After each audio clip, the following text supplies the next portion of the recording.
Trust me, I'm Steve. I'm Diane. From Mom, Pop, Pow! Today's book review is Trust Me, I'm Dr. Ozzy. It's written by Ozzy Osbourne. It's narrated for Hachette Audio by Frank Skinner.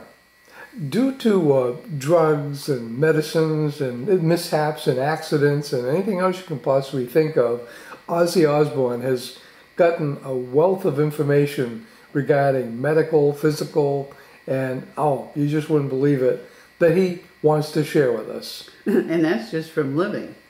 I will warn you though, there's a lot of use of that F word, but that's just part of his normal way of speaking, I guess, and you do kind of filter it out, or at least we did.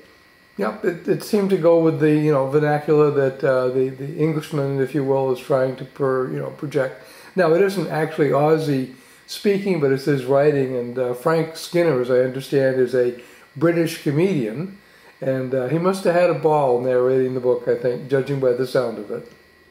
Our son Chris was over recently, and I said, sorry, short-term memory loss, it was due to Ambien, or at least that's what Dr. Ozzy says. And he said, excuse me, did you say Dr. Ozzy, or did you mean Dr. Oz? And I said, oh no, Dr. Ozzy, because we're listening to his book, and he said, Ambien can cause short-term memory loss.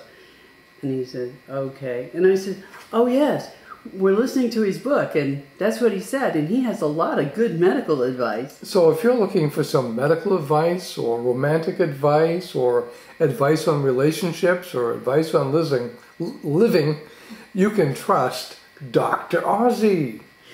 We highly recommend it for a good time, and we think you'll enjoy it, and you'll probably learn quite a bit. It's called Ask Dr. Ozzy. Whoops, got the name wrong. It's called Trust Me, I'm Dr. Ozzy. And it's narrated by Frank Skinner. It's a presentation by Hachette Audio. We think you'll enjoy it. I'm Diane. I'm Steve. From Mom, Pop, Pow!